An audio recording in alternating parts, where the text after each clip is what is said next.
Hello friends, मेरा नाम है शिवम। मेरे चैनल का नाम है शिवम ब्लॉग और मैं अपने चैनल के माध्यम से डेली लाइव ब्लॉग शूट करने वाला हूँ और आप लोगों के साथ शेयर करने वाला हूँ। तो मेरा जो चैनल है शिवम ब्लॉग वो बेसिकली डेली लाइव ब्लॉग्स पर आधारित होगा। जैसे दिन भर में मैं क्या करता हूँ, तो दिन भर में बहुत सारी चीज़ें करता हूँ। मैं पढ़ाई भी करता हूँ, खेलता भी हूँ, फिटनेस पे भी काम करता हूँ और साथ ही साथ घूमता फिरता भी हूँ।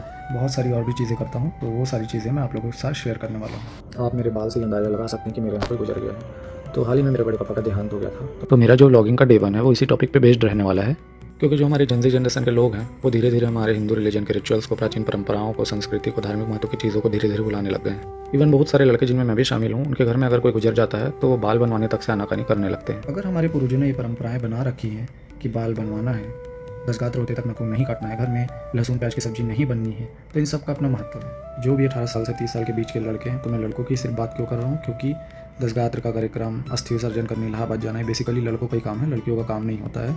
इसलिए मैं लड़कों की बात कर रहा हूँ। भगवान ना करे कि आपके घर में ऐसी कोई दुर्घटना हो या ऐसा दुख का पल है, लेकिन फिर भी आप किसी ऐसी परिस्थिति में फंस जाते हैं, ऐसी परिस्थिति आपके घर में निर्मित हो जाती है कि सारी जिम्मेदारी आपके हाथों में आ गई है, आपके कंधों पे आ गई है और आपको ही अस्थि विसर्जन करने इलाहाबाद जाना है और वहाँ दसगात्र के कार्यक्रम के लिए सारी चीज़ों का प्रबंध करना है। तो ये मेरा वीडियो आपके लिए बहुत हेल्पफुल रहने वाला है। तो फर्स्ट ऑफ ऑल आपको ये चूज़ करना पड़ेगा कि आपको बाई कार जाना है, बाई ट्रेन जाना है, बाई फ्लाइट जाना है। मेरे हिसाब से सबसे महंगा पड़ेगा आपको बाई फ्लाइट और सबसे सस्ता पड़ेगा और सबसे बेस्ट ऑप्शन मेरे हिसाब से वो है बाई ट्रेन, क्योंकि मैं गया हुआ था कार से और वहाँ जाके इतना रश है, वहाँ इतनी ज़्यादा ट्रैफिक है। आपको बेसिकली जाना है वो लेटे हुए हनुमान मंदिर है, उसके सामने से ही पूरा संगम जाना है आपको, संगम प्रयागराज संगम स्टेशन जाना है। तो वहाँ तो बहुत भीड़ रहती है, तो कार वगैरह ढंग से चल नहीं पाएगी।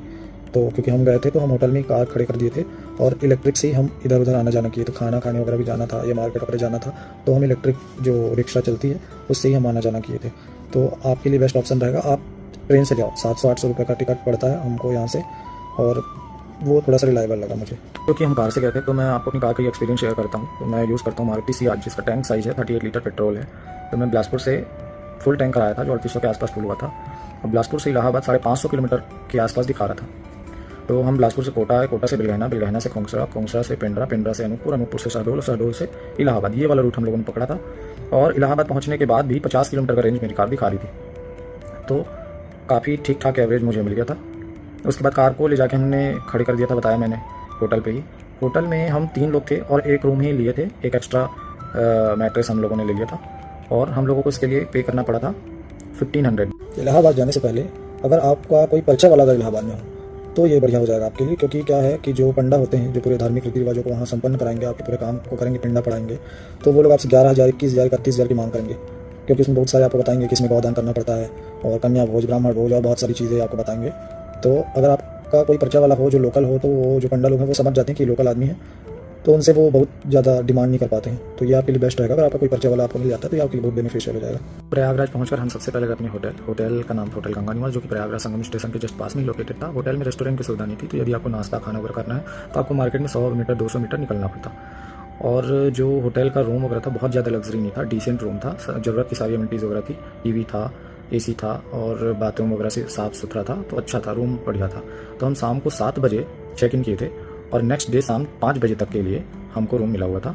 तो हमको नेक्स्ट डे शाम 5 बजे के पहले चेकआउट करना था। तो इतने टाइम के लिए हम 1500 रुपये पे किए थे। लेकिन ऐसा इसलिए हुआ था क्योंकि हमारे रिलेटिव वहाँ पे रहते हैं, तो उनके परिचय के कारण हमको ऐसी सुविधा मिली थी। नहीं तो आप जानते हैं कि जो भी स्टैंडर्ड टाइमिंग है होटल्स की, तो 12 PM टू 11 AM ही है। दोपहर 12 बजे से सुबह 11, नेक्स्ट डे सुबह 11 बजे के पहले आपको चेकआउट करना पड़ेगा किसी भी होटल में। तो हम होटल में गए, फ्रेश वगैरह हुए, उसके बाद फिर हम खाना खाने निकले।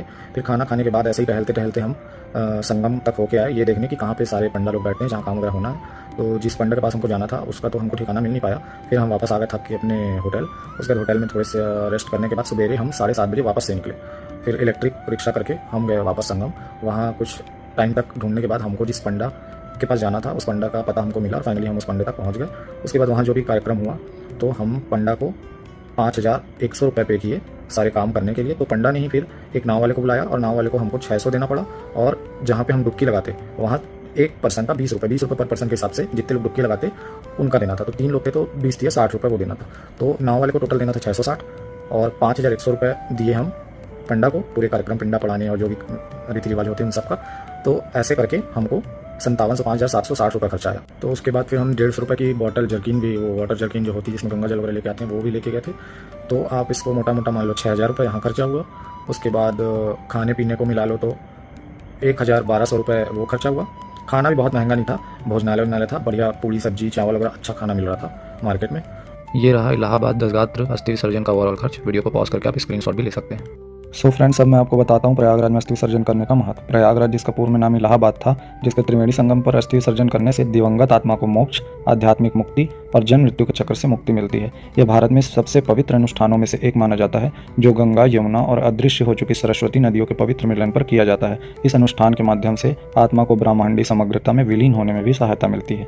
तो वीडियो अच्छी लगे तो चैनल को लाइक करना, चैनल को सब्सक्राइब करना मत भूलना। Thank you so much.